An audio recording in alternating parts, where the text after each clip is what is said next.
Hello बच्चों, स्वागत है एक बार फिर से अपने इस यूट्यूब चैनल पर। आज की क्लास में हम लोग स्टार्ट करने जा रहे हैं एक नया चैप्टर जिसका नाम है केमिकल बॉन्डिंग। और ये चैप्टर बहुत ही ज़्यादा इंपॉर्टेंट चैप्टर है इनऑर्गेनिक केमिस्ट्री के पॉइंट ऑफ व्यू से। इनऑर्गेनिक केमिस्ट्री में हम लोग ऑलरेडी बेसिक आइडिया ले चुके हैं, जिसके अंदर हम लोगों ने बेसिक इनऑर्गेनिक केमिस्ट्री देखा था। बेसिक इनऑर्गेनिक केमिस्ट्री में हम लोगों ने काफ़ी सारी चीज़ों की बात की थी। फिर उसके बाद में हम लोगों ने जो चैप्टर देखा था जिसका नाम था पीरियोडिक क्लासिफिकेशन ऑफ एलिमेंट्स। तो पीरियोडिक क्लासिफिकेशन ऑफ एलिमेंट्स भी हम लोग ऑलरेडी कवर कर चुके हैं। जिन बच्चों ने वो लेक्चर नहीं देखे हैं तो वो पहले पीरियोडिक क्लासिफिकेशन ऑफ एलिमेंट्स को बहुत अच्छे से कवर करें, क्योंकि उनकी कुछ टर्म्स जो होंगी वो इस चैप्टर में भी यूज होने वाली हैं। यदि हम लोग जेई पॉइंट ऑफ व्यू से बात करें या फिर नीट के लिए स्पेशली बात करें तो बेटा ये चैप्टर बहुत ही ज़्यादा इंपॉर्टेंट है, क्योंकि कॉम्पिटिटिव एग्जाम के अंदर इस चैप्टर से जो क्वेश्चंस हैं वो बहुत ज़्यादा आते हैं। चाहे वो एडवांस हो, चाहे वो जेई मेंस हो, चाहे वो आपका नीट हो। ठीक है। तो इस चैप्टर में हम लोग बेसिकली पढ़ने क्या वाले हैं, हम लोग देखेंगे कि जो दो एटम है वो दो एटम मिलके आपस में एक मॉलिक्यूल का फॉर्मेशन किस तरीके से करते हैं, दो एटम्स किस तरीके से आपस में जुड़े हुए होते हैं। ठीक है। कौन कौन सी फोर्सेज होती हैं जो कि उन्हें जोड़ने में काम आती हैं, कौन किस तरीके के हमारे पास बॉन्ड्स होते हैं। फिर कौन कौन सी थ्योरीज थी जिन्होंने बॉन्ड के बारे में हम लोगों को आइडिया दिया। स्ट्रक्चर्स कैसे बनेंगे हमारे, हाइब्रिडाइजेशंस क्या होंगी उनकी। तो बहुत कुछ हमें सीखने को मिलेगा इस चैप्टर से। चैप्टर थोड़ा बड़ा है बट बहुत सारे कॉन्सेप्ट हैं, क्योंकि ये चैप्टर यदि हमारा स्ट्रॉन्ग नहीं हुआ तो इनऑर्गेनिक वीक होगा ही होगा, कोई और ऑप्शन है ही नहीं उसका। सो बेहतर है इसको खराब ना करें और इसको क्या बनाया जाए, एकदम स्ट्रॉन्ग बनाया जाए। तो चलिए फिर आज की क्लास को हम लोग करते हैं स्टार्ट। सो सबसे पहले हम लोग स्टार्ट करते हैं कि ऐसा बोला जाता है बच्चा पार्टी कि मेरे पास क्या है, कोई भी एटम है। और एटम है, पहले हेडिंग डाल देते हैं ना, चैप्टर स्टार्ट हुआ है तो आज बनता है ना। क्या है, केमिकल बॉन्डिंग। सो केमिकल बॉन्डिंग का ये अपना लेक्चर नंबर कौन सा हो गया, 1। ठीक। तो शुरुआत करते हैं हम लोग कि मान लो मेरे पास क्या है, यहाँ पे कोई भी एक एटम है और ये एटम जो है मेरे पास वो ए टाइप का एटम है। ठीक है। ये कौन सा है मेरे पास, ये बी टाइप का एटम है। राइट। तो मेरे पास दो एटम हो गए, एक एटम ए है और एक एटम कौन सा है मेरे पास, बी है। राइट। ये दोनों आपस में क्या होते हैं, कंबाइंड होते हैं। ये दोनों आपस में कंबाइंड होते हैं और कंबाइंड होके क्या बना देते हैं, कुछ एक सी प्रोडक्ट बना देते हैं। क्या बना देते हैं, एक सी प्रोडक्ट बना देते हैं। राइट। अब यहां से मुझे ये देखना है कि जो ए की एनर्जी है उसको मैंने ई ए बोला हुआ है, और जो बी एटम है उसकी एनर्जी को मैंने ई बी बोला हुआ है, और जो प्रोडक्ट है मेरे पास इस प्रोडक्ट की एनर्जी को हमने ई पी बोला हुआ है। तो कंडीशन हमारे पास ये है कि जब दो एटम आपस में कंबाइंड हो रहे हैं, कंबाइंड होने के बाद हमारा प्रोडक्ट बना रहे हैं, जो प्रोडक्ट हो गया उसकी एनर्जी जो है वो ईपी है। कंडीशन ये है मेरे पास कि यदि ईपी की वैल्यू, ईपी की वैल्यू मेरे पास कैसी होगी, इनसे बड़ी होगी। मतलब ईपी जो होगा वो ई ए से भी बड़ा होगा और ईपी जो होगा वो ई बी से भी छोटा होगा। यदि ऐसी सिचुएशन आएंगी, यदि ऐसी सिचुएशन आएंगी तो हम लोग ये बोलेंगे कि यहाँ पे ये जो बॉन्ड बन रहा है वो फीजिएबल नहीं है। फीजिएबल का मतलब ये हुआ, फीजिएबल का मतलब ये हुआ कि ये बॉन्ड बनना नहीं चाहेगा, मतलब ये प्रोडक्ट बनना नहीं चाहेगा। ठीक। यदि कंडीशन मेरे पास ऐसी रहती है कि मान लो ईपी की जो एनर्जी है मेरे पास वो एनर्जी कम है किससे, ईए से, और ईपी की जो एनर्जी है वो कम है एनर्जी किससे, बी से, तो ये सिचुएशन को हम लोग बोलेंगे कि ये फीजिएबल है। ये क्या है, ये फीजिएबल है। तो इन शॉर्ट हम लोगों को ये पता लगा कि जो एटम्स है मेरे पास आपस में जो कंबाइन होने जा रहे हैं, जिनसे मिलके एक प्रोडक्ट मिलने वाला है, तो जो प्रोडक्ट होगा, यदि ये रिएक्शन को हमें फीजिएबल करना है, यदि इस प्रोसेस को हमें फीजिएबल करना है, तो उसके लिए ईपी का वैल्यू कैसा होना चाहिए, छोटा होना चाहिए। जिसमें ईपी का वैल्यू छोटा होगा, जिसका एनर्जी का वैल्यू छोटा होता है बेटा, जिसका एनर्जी कम होता है बेटा, उसकी जो स्टेबिलिटी होती है वो स्टेबिलिटी कैसी होती है, ज्यादा होती है। और यही बस फंडा है बॉन्ड्स के बनाने का, यही फंडा है बॉन्ड्स के बनाने का। मतलब हम लोगों को अपने जीवन में, हम लोग पढ़ाई क्यों कर रहे हैं, मैं तुम्हें पढ़ा क्यों रहा हूं, तुम लोग पढ़ क्यों रहे हो, दुनिया मेहनत क्यों कर रही है, तो भैया सब लोग क्या चाहते हैं, अपनी लाइफ में स्टेबल होना चाहते हैं। हर एक बंदा अपनी लाइफ में स्टेबल होना चाहता है। सिमिलरली ये भी क्या चाहते हैं, ये एटम्स भी अपनी लाइफ में स्टेबल होना चाहते हैं। तो एटम्स जो हैं ये स्टेबिलिटी गेन करने के लिए, ये एटम्स जो हैं ये स्टेबिलिटी को गेन करने के लिए क्या करते हैं, आपस में कंबाइंड होते हैं। ये आपस में क्या होते हैं, कंबाइंड होते हैं। तो पहले इनकी एनर्जी कैसी थी, मेरे पास ज्यादा थी। इनकी एनर्जी ज्यादा है, जैसे ये प्रोडक्ट में कन्वर्ट हुए तो यहाँ पे इनकी अमाउंट ऑफ एनर्जी क्या हुई, कम हुई। अब तुम खुद सोचो कि पहले किसी चीज की जो अमाउंट ऑफ एनर्जी थी वो कैसी थी, मेरे पास ज्यादा थी। पहले जो अमाउंट ऑफ एनर्जी कैसी थी, ज्यादा थी, बाद में अमाउंट ऑफ एनर्जी क्या हुई, कम हुई। तो सोचो, पहले ज्यादा थी बाद में कम हुई, मतलब इस प्रोसेस के दौरान कुछ अमाउंट ऑफ एनर्जी क्या हुई होगी, रिलीज हुई होगी। इस प्रोसेस के दौरान क्या हुआ होगा, कुछ अमाउंट ऑफ एनर्जी रिलीज हुई होगी। तो यहां से ये चमका हमको कि जब भी आपस में ये एटम्स कंबाइंड होंगे तो कुछ अमाउंट ऑफ एनर्जी क्या होती है, रिलीज होती है। और वो अमाउंट ऑफ एनर्जी मैं ऑलरेडी बता चुका हूं किससे रिप्रेजेंट करते थे अपन लोग, डेल्टा एच से, जो कि दो तरीके का होता था। एक होता था delta H less than zero और एक होता था delta H greater than zero. So यहां से हमको ये पता लगा कि यदि अमाउंट ऑफ एनर्जी रिलीज हो रही है तो वो मेरे पास कौन सा प्रोसेस होगा, बॉन्ड फॉर्मेशन। कैसा होगा, जल्दी बोलो फटाफट से, बॉन्ड फॉर्मेशन वाला प्रोसेस होगा। मतलब बॉन्ड आपस में बनाएगा उस समय, तो वहां पे क्या होगा, अमाउंट ऑफ एनर्जी रिलीज होगी। तो जो ओवरऑल चेंज देखोगे, ओवरऑल चेंज कैसा देखने को मिलेगा, ये एनर्जी कैसी है, कम, तो कम माइनस ज्यादा इज इक्वल्स टू माइनस। समझ में आ गया। तो यहां से हम लोग बता सकते हैं।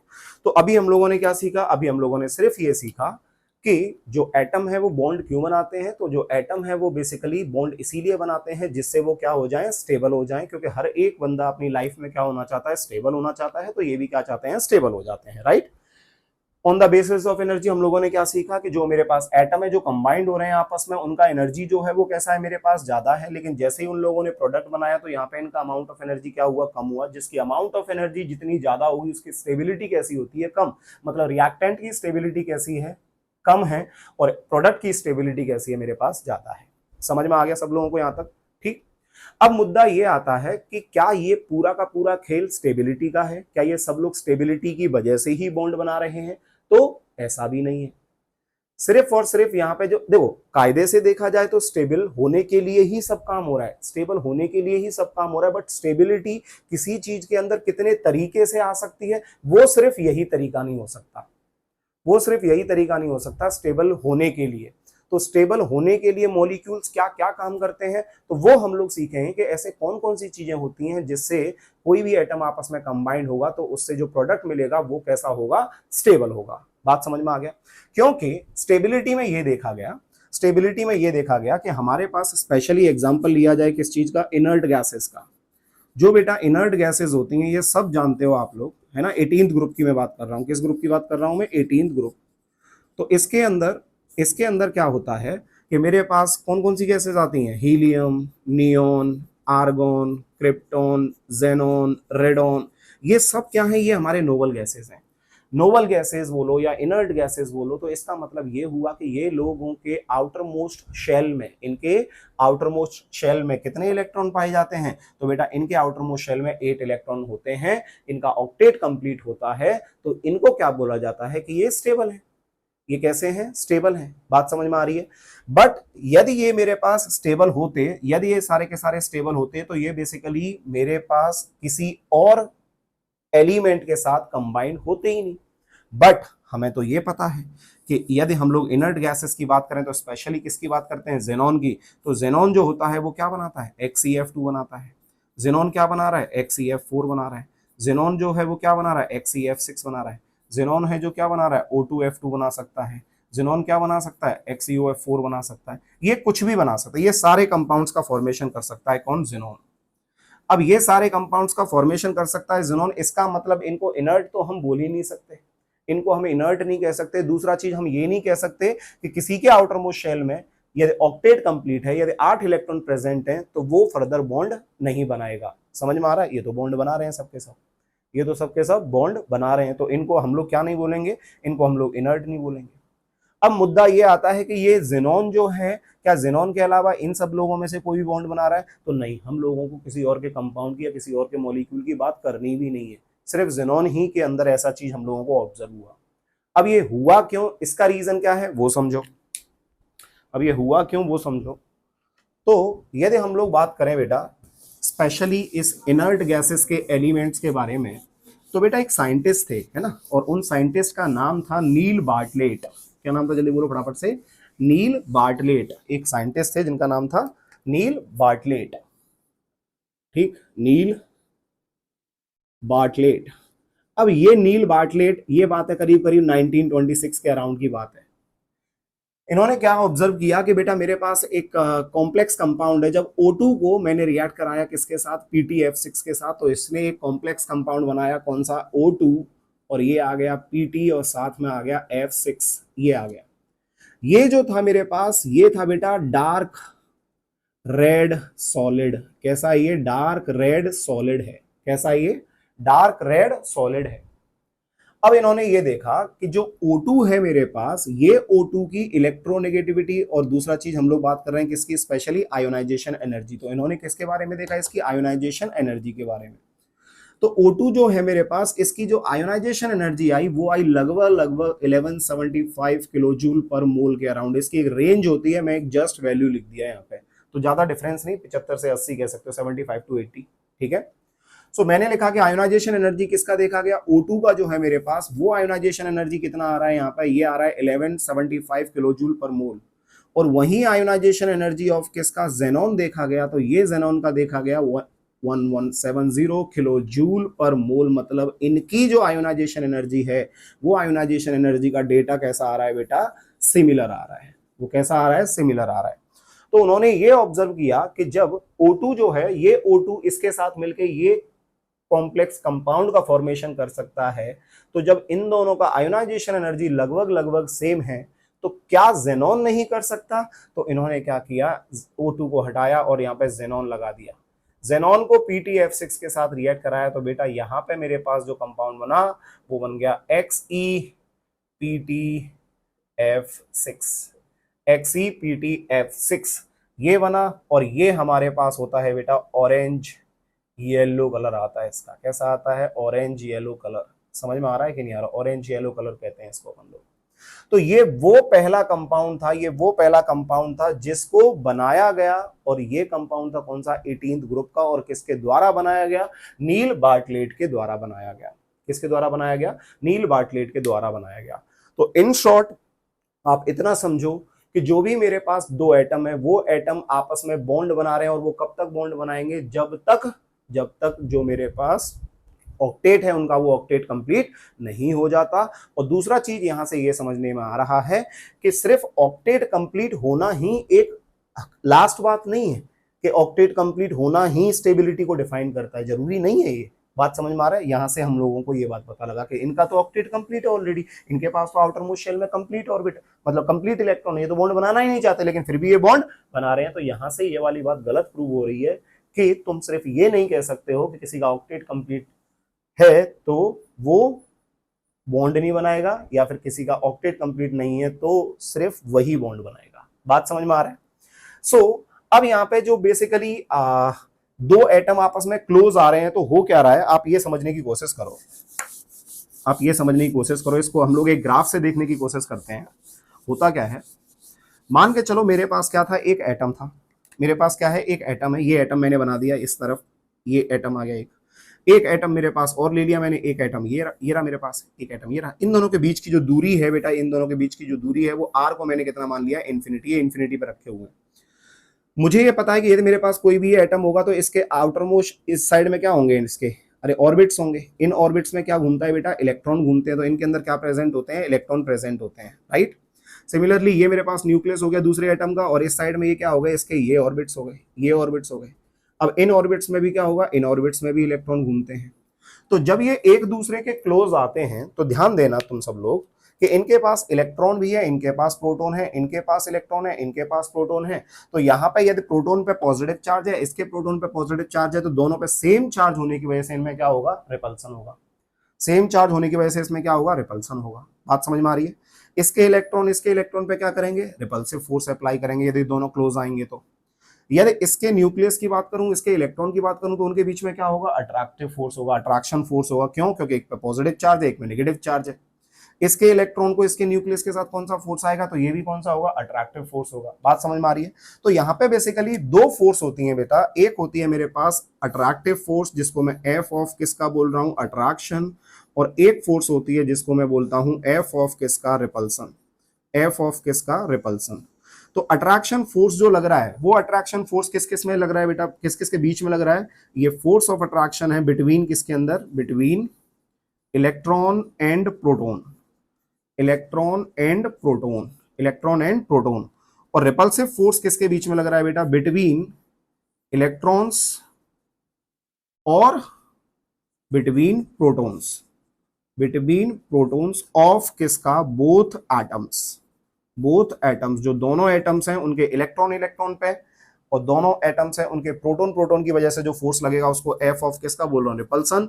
और इसके इलेक्ट्रॉन उसका प्रोटॉन, इसके इलेक्ट्रॉन इसका प्रोटॉन, इनके बीच में जो फोर्स लग रहा होगा इसको क्या बोल रहे हैं अपन लोग? जल्दी बोलो फटाफट से। इसको बोल रहे हैं अपन लोग कौन सा? अट्रैक्शन। क्लियर हुआ सब लोगों को? ठीक। ये क्या दिखाया मैंने? जस्ट फोर्स दिखाया।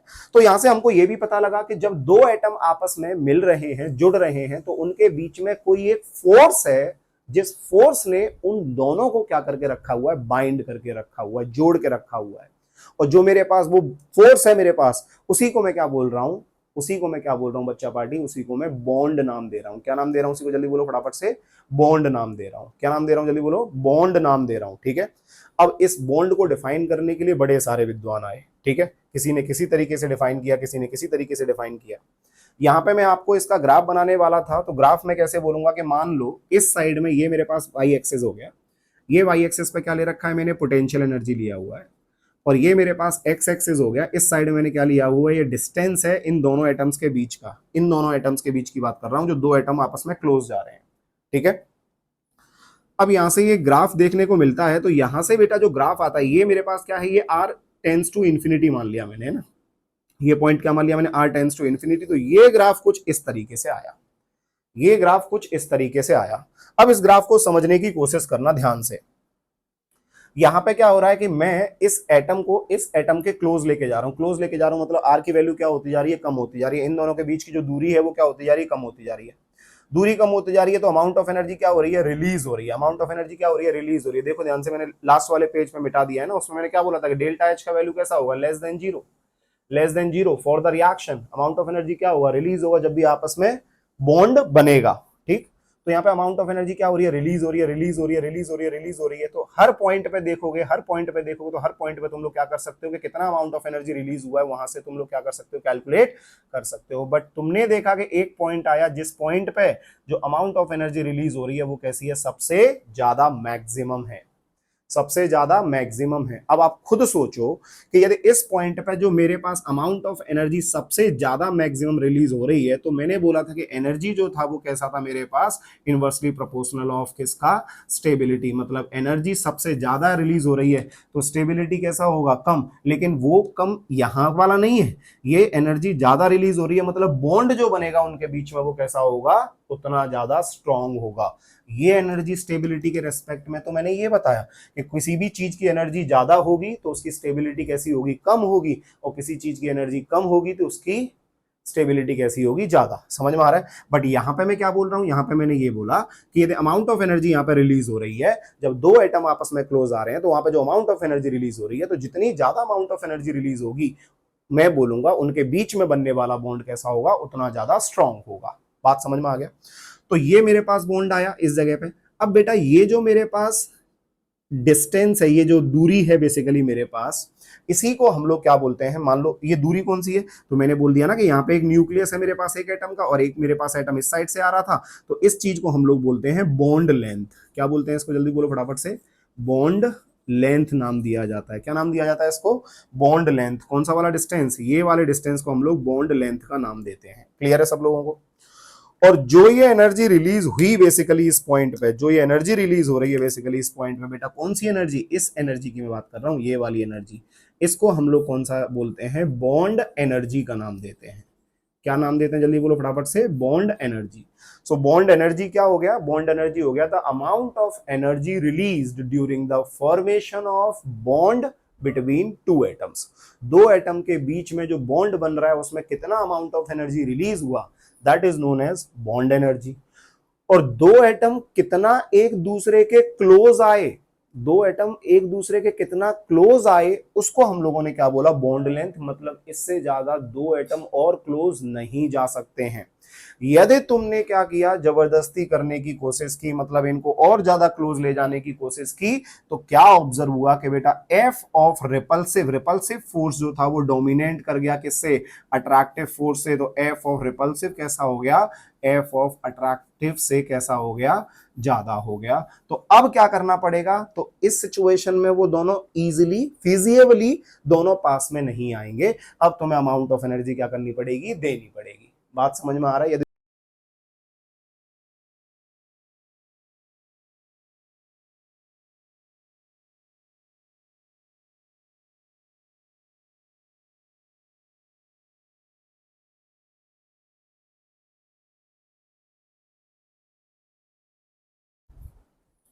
चलिए, तो उस माइक की बैटरी डाउन हो गई थी, अब ये माइक चेंज कर दिया है ना।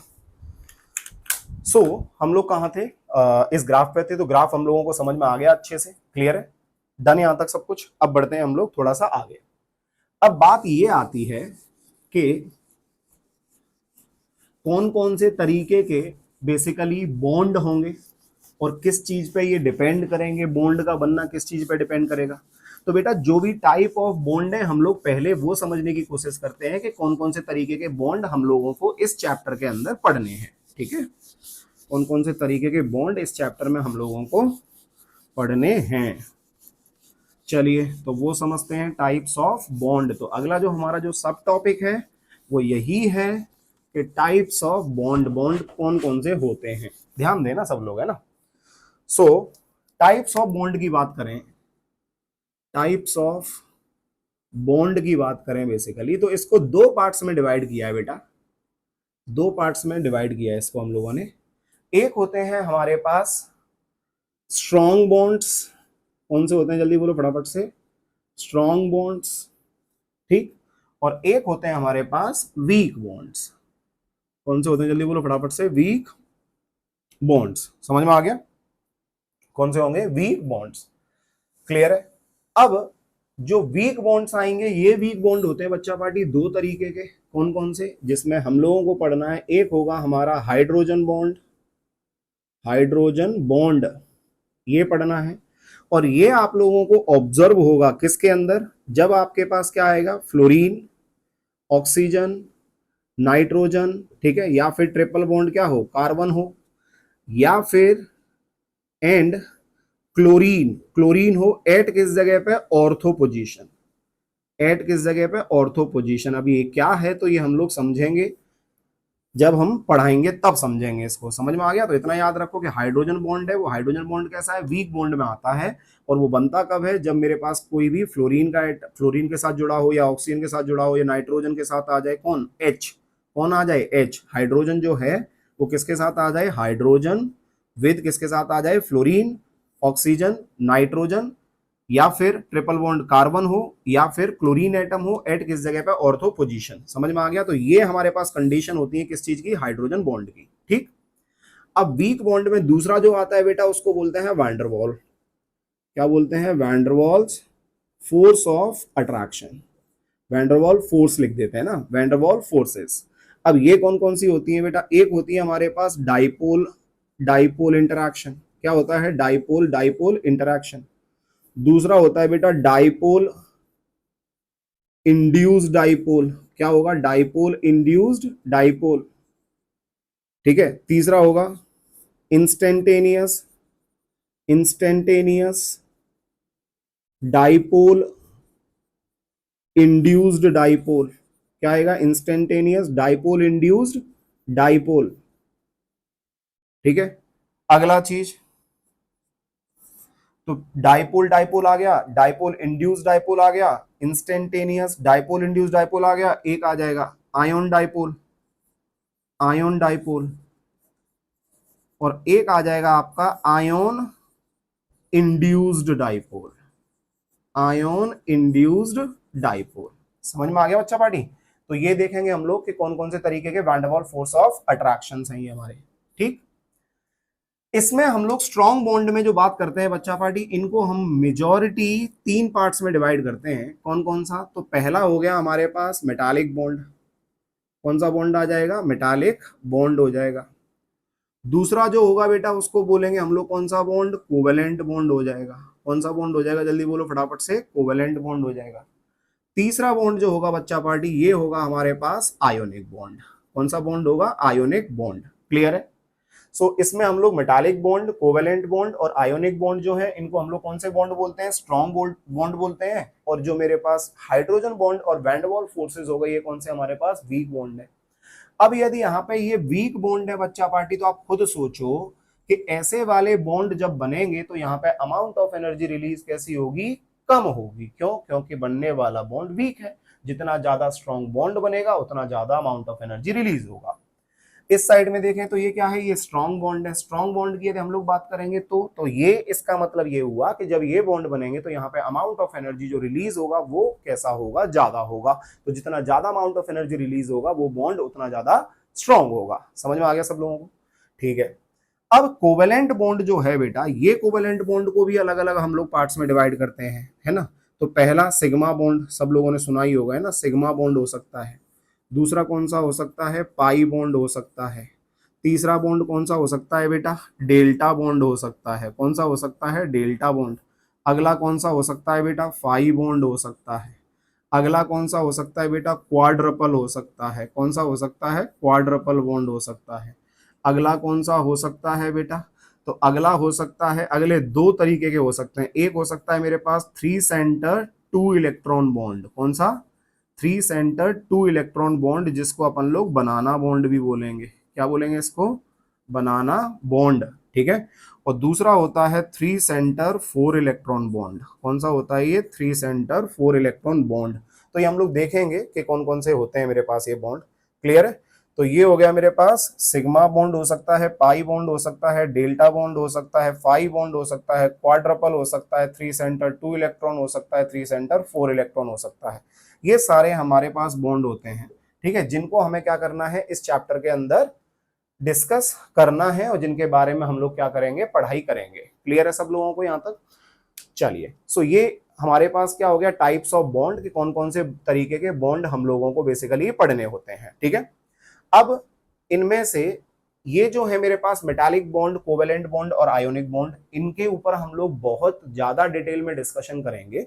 बट अभी के लिए जस्ट हम लोग इतना समझ लेते हैं कि मेटालिक बॉन्ड जो होता है बच्चा पार्टी, ये बेसिकली देखा जाता है इलेक्ट्रोपॉजिटिव एटम्स के अंदर। किसके अंदर देखा जाता है, जल्दी बोलो फटाफट से, इलेक्ट्रोपॉजिटिव एलिमेंट बोल दो या इलेक्ट्रोपॉजिटिव एटम बोल दो। इलेक्ट्रोपॉजिटिव का मतलब ये हुआ कि ऐसे वाले एलिमेंट या ऐसे वाले एटम्स जिनके अंदर टेंडेंसी होती है इलेक्ट्रॉन को लूज करने की, चाहे वो एक इलेक्ट्रॉन दे सकते हैं, चाहे वो दो इलेक्ट्रॉन दे सकते हैं, चाहे वो तीन इलेक्ट्रॉन दे सकते हैं। समझ में आ गया। तो जितने भी वो इलेक्ट्रॉन्स बेसिकली देते हैं उनको हम लोग इलेक्ट्रोपॉजिटिव कहते हैं, इलेक्ट्रोपॉजिटिव एटम कह देंगे, इलेक्ट्रोपॉजिटिव एलिमेंट कह देंगे, ठीक है। तो जो मेटालिक बॉन्ड बन रहा है बेसिकली वो इलेक्ट्रोपॉजिटिव एलिमेंट से मिलके ही बन रहा है। तो एक काम करते हैं, इसको मैं मिटा देता हूं, फिर एक एक के बारे में थोड़ा थोड़ा सा डिस्कशन कर देते हैं, फिर आगे बढ़ेंगे, ठीक है। चलिए, सो मिटा रहा हूं इसको मैं ना।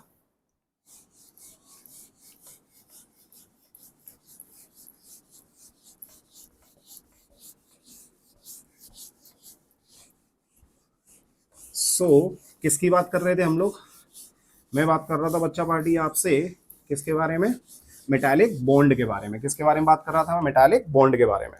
तो सबसे पहले यदि मैं मेटालिक बॉन्ड की बात करूं, सबसे पहले मैं मेटालिक बॉन्ड की बात करूं, तो मेटालिक बॉन्ड जो है ये बेसिकली किस में पाया गया बेटा, तो जब दो एटम, मेरे पास दो एटम है, एक एटम कौन सा है, इलेक्ट्रोपॉजिटिव है। कैसा है ये एटम, इलेक्ट्रोपॉजिटिव है। और दूसरा कैसा है, दूसरा भी इलेक्ट्रोपॉजिटिव है। तो जब दोनों को मिलाऊंगा तो उससे मिलने वाला जो बॉन्ड होगा वो कौन सा होगा, बेसिकली मेटालिक बॉन्ड होगा। कैसा होगा, मेटालिक बॉन्ड होगा। समझ में आया। इलेक्ट्रोपॉजिटिव का एग्जांपल क्या आ जाएगा बेटा, Na+, Mg+2, Al+3, जिन पे भी पॉजिटिव चार्ज आ रहा है, जो भी इलेक्ट्रॉन डोनेट कर सकते हैं उनको क्या बोल रहे हैं, इलेक्ट्रोपॉजिटिव बोल रहे हैं। बात समझ में आ गया। अब ये मेटालिक बॉन्ड जो होता है ना बेटा, जनरली एग्जिस्ट करता है इन किसके अंदर, या तो अपन लोग कह सकते हैं बेटा क्यूबिकल क्लोज पैकिंग। क्या बोल सकते हैं इसको, क्यूबिकल क्लोज्ड पैकिंग। क्या बोल सकते हैं, क्यूबिकल क्लोज्ड पैक्ड स्ट्रक्चर्स में, क्यूबिकल क्लोज्ड पैक स्ट्रक्चर। या फिर ये हो सकता है हेक्सागोनल क्लोज पैकिंग में। क्या हो सकता है, ये hexagonal closed packed structure. Hexagonal close pack structure, समझ में आ रहा है। या फिर ये हो सकता है बॉडी सेंटर में, क्या हो सकता है ये, body centred cubic unit cell है ना। तो इसको अपन लोग क्या बोल रहे हैं, इसको एफसीसी के नाम से भी जानते हैं, face centred cubic unit cell के नाम से भी जानते हैं, इसको एचसीपी के नाम से जानते हैं, और इसको अपन लोग body centred cubic unit cell BCC के नाम से भी जानते हैं। ये आपके लिए कंफ्यूजिव होगा क्योंकि आप लोगों को इसके बारे में पता नहीं है कुछ भी कि एफसीसी क्या होता है, एचसीपी क्या होता है, बीसीसी क्या होता है, आपको पता लगाना भी नहीं है, क्योंकि एक चैप्टर है जिसका नाम है सॉलिड स्टेट, फिजिकल केमिस्ट्री में है, 12th क्लास में जब मैं वो पढ़ाऊंगा तो इसके बारे में हम लोग डिटेल डिस्कशन करेंगे कि बेसिकली ये होता क्या क्या है और इनके स्ट्रक्चर्स कैसे होते हैं, राइट। बट ऐसे ही यदि नॉर्मली बोला जाए कि मान लो मेरे पास क्या हुआ, यदि इस तरीके के बॉन्डिंग को दिखाया जाए तो इनमें ये बोला जाता है कि ये बेसिकली क्या होते हैं बेटा, ये मेरे पास कोई भी एक आइडियल क्रिस्टल है, ये क्या है मेरे पास एक आइडियल क्रिस्टल है, कुछ इस तरीके से है ना। आइडियल क्रिस्टल मतलब किस तरीके से अरेंजमेंट होता है आयोन मेटालिक बॉन्ड के अंदर किस तरीके से अरेंजमेंट होता है किसका, आयोन्स का। तो हम लोग ऐसा बोलते हैं कि मान लो ये मेरे पास कैसा आया, पॉजिटिव चार्ज आ रहा है इस साइड में, है ना। तो ये इस तरीके से जुड़े होते हैं ना, तो इनके बीच में जो बॉन्ड बन रहा है वो बॉन्ड कौन सा है मेरे पास, मेटालिक बॉन्ड है। कौन सा बॉन्ड है, जल्दी बोलो फटाफट से, ये मेटालिक बॉन्ड बन रहा है इनके बीच में, राइट। अब यहाँ पे तो सब पॉजिटिव चार्ज है, तो पॉजिटिव चार्ज है तो बेसिकली यहाँ पे क्या होता है ना बेटा कि नेगेटिव चार्ज होता है, जो कि क्या करता है, इनको बैलेंस करता है आपस में। क्या करता है, जल्दी बोलो फटाफट से, इनको आपस में क्या कर रहा है, ये बैलेंस कर रहा है, समझ में आ रहा है। तो चार्ज जो होगा वो कैसा होगा, आपस में न्यूट्रलाइज्ड होगा। चार्ज जो होगा वो आपस में कैसा होगा, न्यूट्रलाइज्ड होगा, मतलब जितना डेंसिटी पॉजिटिव चार्ज का होगा उतना ही डेंसिटी किसका होगा, नेगेटिव चार्ज का भी होगा। तो इनके बीच में लगने वाला जो फोर्स होगा उसको कौन सा फोर्स बोलेंगे या कौन सा बॉन्ड बोलेंगे, मेटालिक बॉन्ड बोलेंगे। क्या बोलेंगे उसको, जल्दी बोलो फटाफट से, मेटालिक बॉन्ड। और ये मेटालिक बॉन्ड किस में देखा गया, जब भी मेरे पास इलेक्ट्रोपॉजिटिव एटम आएंगे तो उनके बीच में बनने वाले बॉन्ड को हम लोग क्या बोलते हैं, मेटालिक बॉन्ड बोलते हैं, राइट। दूसरा बात करूं तो दूसरा कौन सा बॉन्ड आता है बेटा, दूसरा आता है मेरे पास आयोनिक बॉन्ड। कौन सा बॉन्ड आएगा, जल्दी बोलो फटाफट से, आयोनिक बॉन्ड। दूसरा कौन सा आएगा, जल्दी बोलो फटाफट से, आयोनिक बॉन्ड। क्लियर है।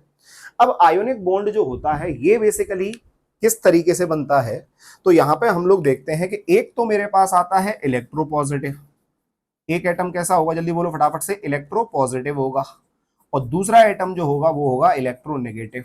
मतलब एक इलेक्ट्रोपॉजिटिव एटम आएगा और एक इलेक्ट्रोनेगेटिव एटम आएगा बेटा, इन दोनों को जब आपस में जोड़ दिया जाएगा तो उससे कौन सा बॉन्ड बनेगा, आयोनिक बॉन्ड बनेगा। अब ये बॉन्ड किस तरीके से बनता है, बड़े ध्यान से सुनना कि मेरे पास क्या है, एक सोडियम लिया मैंने, तो सोडियम का एटॉमिक नंबर कितना होता है, 11। कॉन्फ़िगरेशन लिखेंगे तो 1s2 2s2 2p6 3s1, इस तरीके से लिख देंगे। क्लियर है सबको। अब यहाँ पे हमने देखा कि इसका वैलेंस शेल कौन सा है, तो इसका वैलेंस शेल आ जाएगा 3s1। तो ये क्या कर सकता है, ये अपने आप को स्टेबल बनाने के लिए, मैंने अभी आपको बोला कि स्टेबल कौन है, जिनके ऑक्टेट कंप्लीट है उनको कैसा माना जाता है, स्टेबल माना जाता है। तो इसके पास कितने इलेक्ट्रॉन है टोटल, तो 6 और 2 कितना हो गया मेरे पास, 8 हो गया। 6 और 2 कितना हो गया, 8 इलेक्ट्रॉन हो गए इसके पास, किसमें, ये 8 इलेक्ट्रॉन हो गए। कब, जब ये 1 इलेक्ट्रॉन इजिली दे देगा, जब ये 1 इलेक्ट्रॉन इजीली दे देगा तो इसके पास 8 इलेक्ट्रॉन हो जाएंगे, तो ये भी क्या हो जाएगा, स्टेबल। तो ये चाहता है कि मैं अपना 1 इलेक्ट्रॉन दे दूं, यदि मैं 1 इलेक्ट्रॉन दे दूंगा तो मेरा ऑक्टेट कंप्लीट हो जाएगा और मैं कैसा हो जाऊंगा, स्टेबल हो जाऊंगा दुनिया की नजरों में, दुनिया की नजरों में। क्लियर है। तो ये क्या करना चाहेगा, 1 इलेक्ट्रॉन देना चाहेगा। 1 इलेक्ट्रॉन देना चाहेगा तो इनका इसके ऊपर चार्ज कैसा आ जाएगा बेटा, 1 इलेक्ट्रॉन देके पॉजिटिव चार्ज आ जाएगा। सिमिलरली क्लोरीन की बात की जाएगी तो इसका एटॉमिक नंबर 17 है। कॉन्फ़िगरेशन क्या लिखेंगे, 1s2 2s2 2p6 3s कितना आ जाएगा, 10 हो गया ना, तो 3s2 हो जाएगा, 3p कितना हो जाएगा, 5। 3p कितना हो जाएगा, जल्दी बोलो फटाफट से, 5। अब आप खुद सोचो कि इसके आउटर मोस्ट शेल में टोटल इलेक्ट्रॉन कितने हैं, तो आउटर मोस्ट शेल कौन सा होता है, सबसे बाहर वाला, n की वैल्यू जो सबसे बड़ी है वही आउटर मोस्ट शेल है। तो यहाँ पे इसके पास टोटल इलेक्ट्रॉन कितने हैं, 7 इलेक्ट्रॉन है। ऑक्टेट कंप्लीट करना है, ऑक्टेट कंप्लीट करना है तो 1 इलेक्ट्रॉन इसको और लेना पड़ेगा। जैसे ही 1 इलेक्ट्रॉन ले लेगा तो इसका भी ऑक्टेट क्या हो जाएगा, कंप्लीट हो जाएगा। तो बेटा ये क्या करना चाहता है, ये 1 इलेक्ट्रॉन को लेना चाहता है, और ये क्या करना चाहता है, ये 1 इलेक्ट्रॉन को देना चाहता है। तो ये अपने इलेक्ट्रॉन को देगा और ये इलेक्ट्रॉन को क्या करेगा, लेगा तो कौन सा चार्ज आ जाएगा, पॉजिटिव। तो यहाँ पे यदि हम लोग बोलें, यहाँ पे हम लोग यदि बोलें कि एक कोने मेरे पास Na+ है, एक कोने मेरे पास Cl- है, ये दोनों क्लोज आएंगे तो एक पे चार्ज कौन सा है, पॉजिटिव, एक पे चार्ज कौन सा है, नेगेटिव। इनके बीच में लगा क्या, इलेक्ट्रोस्टैटिक फोर्स ऑफ अट्रैक्शन। क्या लगा, जल्दी बोलो फटाफट से, इलेक्ट्रोस्टैटिक फोर्स ऑफ अट्रैक्शन। इनके बीच में इलेक्ट्रोस्टैटिक फोर्स ऑफ अट्रैक्शन लग रहा है, जिसकी बदौलत ये दोनों एक दूसरे के क्लोज हैं और एक साथ जुड़े हुए हैं। तो ये वाला जो बॉन्ड आया मेरे पास, जो ये फोर्स आ रही है बेसिकली, इसी को बोलते हैं हम लोग कौन सा बॉन्ड, आयोनिक बॉन्ड बोलते हैं। क्या बोलते हैं इसको? Ionic bond. तो इन शॉर्ट आयोनिक बॉन्ड का जो स्ट्रेंथ होगा ये बेसिकली डायरेक्टली प्रोपोर्शनल होगा स्ट्रेंथ ऑफ किसका? Ionic bond. स्ट्रेंथ ऑफ किसका? Ionic bond. आई भी लिख दिया है मैंने। Directly proportional to what? Force of attraction, electrostatic force of attraction. जितना ज्यादा होगा उतना ही इन दोनों के बीच में क्या होगा? आयोनिक बॉन्ड का स्ट्रेंथ उतना ज्यादा होगा। समझ में आ गया? सो मैंने क्या बोला? इलेक्ट्रो पॉजिटिव मिलेंगे तो कौन सा बॉन्ड बन रहा है? Basically metallic bond. और जब इलेक्ट्रो पॉजिटिव इलेक्ट्रो नेगेटिव आपस में मिलेंगे तो कौन सा बॉन्ड बनेगा? Ionic bond. क्लियर है? अब हम लोग बढ़ते हैं तीसरे वाले बॉन्ड के साथ जिसका नाम था कोवेलेंट बॉन्ड। तीसरा वाला जो बॉन्ड है अपना उसका नाम क्या है बेटा? Covalent bond. चलिए कोवेलेंट बॉन्ड समझते हैं। मैं फिर बता रहा हूं, मैं अभी जस्ट आइडिया दे रहा हूं, ये डिटेल डिस्कशन हम लोग इनका करेंगे अभी, है ना, कि कोवेलेंट बॉन्ड कैसे बना, क्या हुआ, सब पढ़ेंगे। मैं तो अभी जस्ट आइडिया दे रहा हूं आप लोगों को। ठीक। सो तीसरा जो मेरे पास आ रहा है बेटा उसका नाम है कोवेलेंट बॉन्ड। ऐसा बोला जाता है कि कोवेलेंट बॉन्ड जो बन रहा है ये बनेगा दो इलेक्ट्रोनेगेटिव एलिमेंट्स के बीच में। किसके बीच में बनेगा? जल्दी बोलो फटाफट से। एक इलेक्ट्रोनेगेटिव ये रहा और एक इलेक्ट्रोनेगेटिव ये रहा। जब दो इलेक्ट्रोनेगेटिव एलिमेंट्स या एटम्स को आपस में कंबाइन किया जाएगा तो उससे क्या बनेगा? हमारे पास कोवेलेंट बॉन्ड बनेगा। क्लियर है सबको? अब ये कैसे बनेगा तो ध्यान देना सब लोग। मैंने क्या बोला? मेरे पास एक एटम है इधर क्लोरीन का, इसका एटॉमिक नंबर कितना है? 17। एक एटम है इधर क्लोरीन का, इसका एटॉमिक नंबर कितना है? 17। बड़े ध्यान से सुनना। कॉन्फ़िगरेशन लिखेंगे कितना? 1s2 2s2 2p कितना? 6 3s2 और 3p कितना? 5। सिमिलरली इसके लिए भी क्या बोलूंगा? 1s2 ये 2s2 ये 2p6 ये 3s2 और ये 3p5। अब यहाँ पे इसके आउटर मोस्ट शेल में कितने इलेक्ट्रॉन है? टोटल 7 इलेक्ट्रॉन है। इसके आउटर मोस्ट शेल में कितने इलेक्ट्रॉन है? टोटल 7 इलेक्ट्रॉन है। अंदर वाले इलेक्ट्रॉन से कोई लेना देना नहीं है, मुझे अंदर वाले इलेक्ट्रॉन से कोई लेना देना नहीं है। अब ये भी इलेक्ट्रोनेगेटिव है, ये भी इलेक्ट्रोनेगेटिव है। ये भी चाहता है कि मेरे पास इलेक्ट्रॉन आए और ये भी चाहता है कि मेरे पास एक इलेक्ट्रॉन आए। बट होता क्या है कि जब हम क्लोरीन की बात करेंगे कि ये क्लोरीन मेरे पास आ गया, इसके 7 इलेक्ट्रॉन है, साफ साफ दिख रहा होगा, तो मैंने क्या किया? 1 2 3 4 5 6 और ये 7 इलेक्ट्रॉन मैंने लिख दिए इसके। सामने से क्लोरीन आता है, ये क्लोरीन आया, इसने देखा कि मेरे पास भी कितने इलेक्ट्रॉन है? टोटल मेरे पास भी टोटल 7 इलेक्ट्रॉन ही। तो बेटा इन्होंने क्या किया? इन्होंने इस इलेक्ट्रॉन का और इसने इस इलेक्ट्रॉन के साथ आपस में इन इलेक्ट्रॉन्स को शेयर कर लिया। इन इलेक्ट्रॉन्स को शेयर कर लिया मतलब ये इसके साथ ये वाला बॉन्ड बन गया, ये वाला इसके साथ क्या हुआ? ये बॉन्ड बन गया। अब ये जो बॉन्ड बना इसी को हम लोगों ने कोवेलेंट बॉन्ड बोल दिया। इसी को हम लोगों ने क्या बोल दिया? कोवेलेंट बॉन्ड बोल दिया। और as per the Lewis theory जो कि मैं अभी कराने वाला हूं आपको, तो उसके अनुसार ये बोला गया कि जिनके ऑक्टेट कंप्लीट होते हैं वो कैसे होते हैं? स्टेबल। हाइड्रोजन के लिए क्या देखते हैं अपन लोग? डुप्लेट देखते हैं जिसमें 2 इलेक्ट्रॉन हो। बाकी सबके लिए क्या देखते हैं? ऑक्टेट देखते हैं। तो इसके इलेक्ट्रॉन देखेंगे तो 1 2 3 4 5 6 7 8। तो आपको दिखाई दे रहा होगा कि इसके पास टोटल इलेक्ट्रॉन कितने आ रहे हैं? यहाँ से 8 आ रहे हैं। बात समझ में आ रही है? और इसके बात करेंगे तो 2 4 6 और ये इसके पास भी कितने आ रहे हैं? 8 आ रहे हैं बेटा। तो ये जो बॉन्ड बना इस तरीके से शेयरिंग से, जो ये बॉन्ड बन रहा है, ये वाला जो पोर्शन आ रहा है मेरे पास, इसी को हम लोगों ने क्या बोल दिया? कोवेलेंट बॉन्ड का नाम दे दिया। क्या नाम दे दिया? बताओ जल्दी फटाफट से। Covalent bond. तो तुमको इतना चमक गया होगा कि कोवेलेंट बॉन्ड जो बन रहा है, बेसिकली जो कोवेलेंट बॉन्ड बन रहा है हमारे पास, ये कैसा होगा? ये बनता है by sharing of electron. By sharing of किसका? इलेक्ट्रॉन। बाय शेयरिंग ऑफ किसका? इलेक्ट्रॉन। समझे? अब जो हम लोगों ने अभी क्लासिफिकेशन देखा था उसमें एक बॉन्ड और होता है जिसको अपन लोग कौन सा बॉन्ड बोलते हैं? कोऑर्डिनेट। तो वो हम लोग देखेंगे आगे चल के कि कोऑर्डिनेट बॉन्ड बेसिकली किसे कहते हैं, बट वो अलग नहीं है। It is a special type of किसका? Covalent bond. कोवेलेंट बॉन्ड का ही क्या है मेरे पास? एक स्पेशल टाइप है। समझ में आ रहा है कि नहीं आ रहा? ठीक। तो वो कोऑर्डिनेट बॉन्ड बाद में देखेंगे। तो ये हो गया हमारे मोटे मोटा स्ट्रॉन्ग बॉन्ड का आइडिया कि कौन कौन से स्ट्रॉन्ग बॉन्ड होते हैं, कौन कौन से हमारे वीक बॉन्ड होते हैं। डन? यहां तक समझ में आ गया?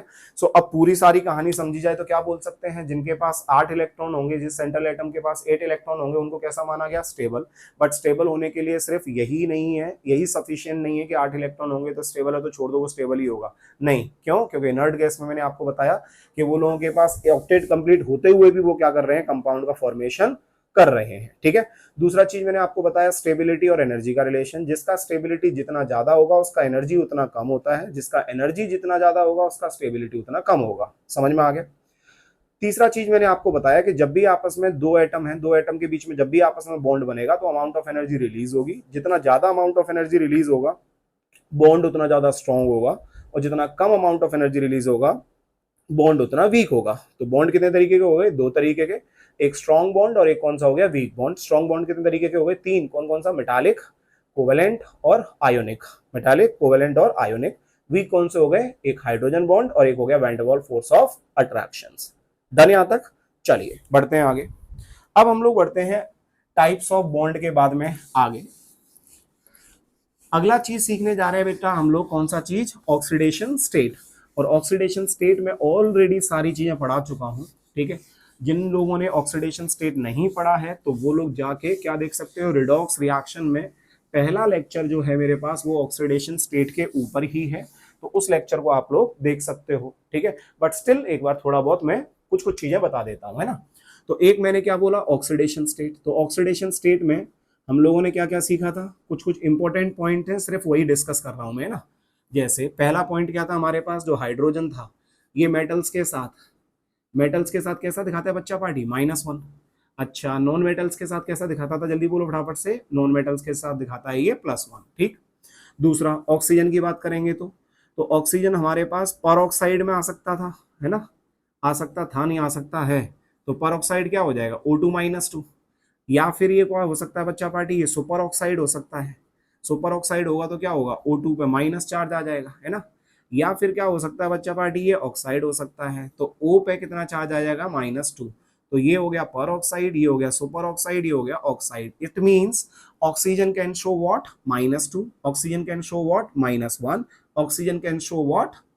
-½ -½ समझ में आ रहा है? तो इसमें कितना होगा? -½ होगा।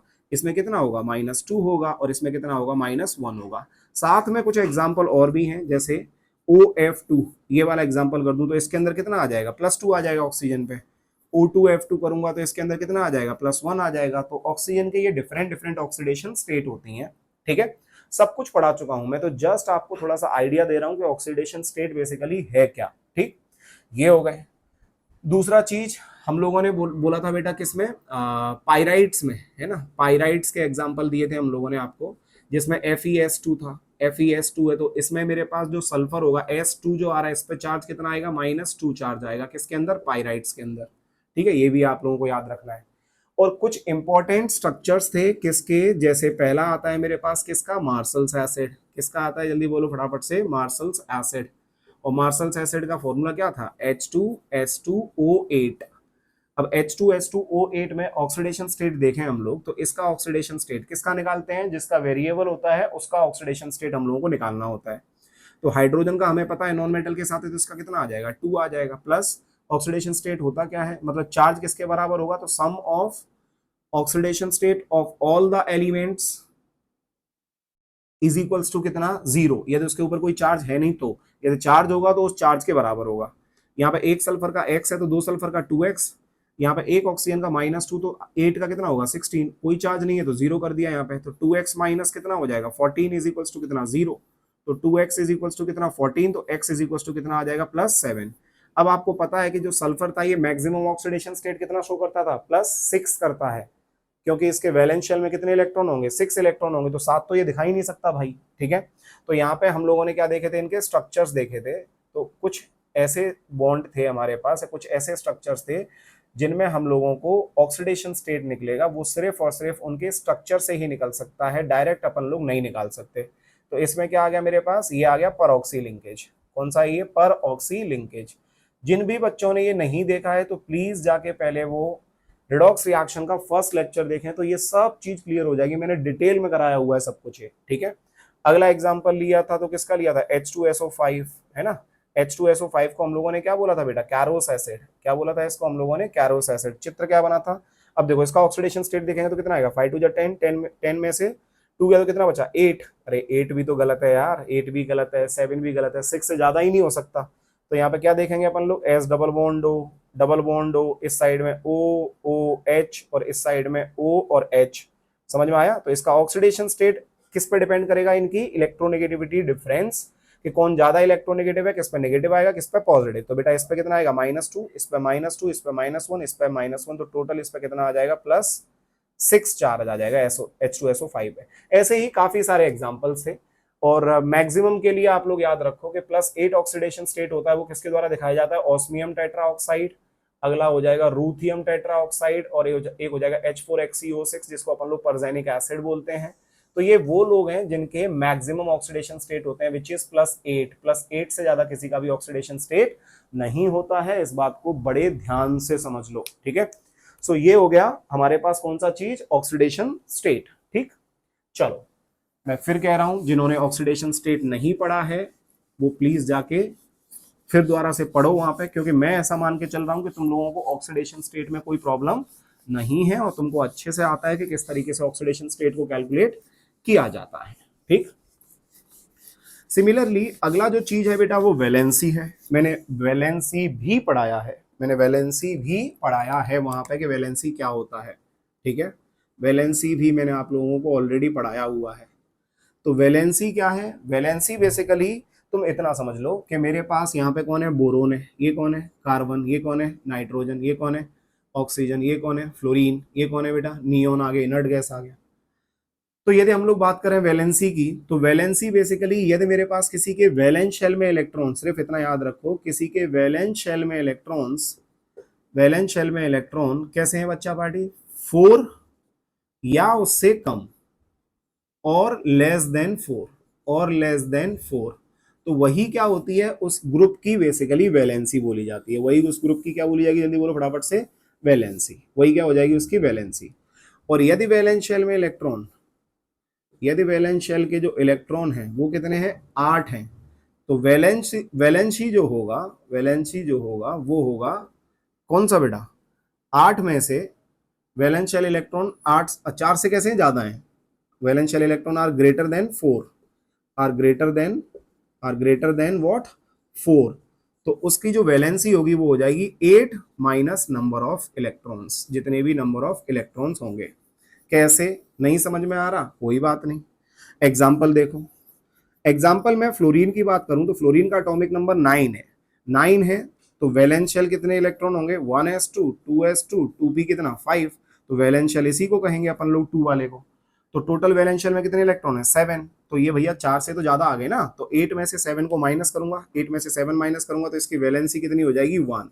तो बेसिकली ये इसके बॉन्ड बनाने की टेंडेंसी को बता रहा है कि जो फ्लोरीन होगा वो फ्लोरीन कितने बॉन्ड बनाएगा। वैलेंसी मतलब कितने बॉन्ड बनाने की क्षमता है या कैपेबिलिटी है, कैपेबिलिटी बोल सकते हो, क्षमता बोल सकते हो, या एबिलिटी बोल सकते हो, जो मन आए वो बोलो, बट सही बोलना है। ठीक है, तो वैलेंसी बेसिकली हमको ये बताता है कि कोई भी बंदा कितने बॉन्ड बना सकता है। बात समझ में आ गया सब लोगों को, क्लियर है सब लोगों को यहां तक, ठीक। अच्छा, ये सब किसके लिए है, अब जैसे मैंने नाइट्रोजन की बात की तो नाइट्रोजन का एटॉमिक नंबर कितना होता है, 7, तो ये कितना हो गया, 1s2, 2s2, 2p कितना हो जाएगा यहाँ पे, 3 हो जाएगा। वैलेंस शेल में कितने इलेक्ट्रॉन है, 5 इलेक्ट्रॉन है, 5 इलेक्ट्रॉन है, तो अब क्या करेंगे, 8 में से 5 माइनस कर दो तो कितना आ जाएगा, 3।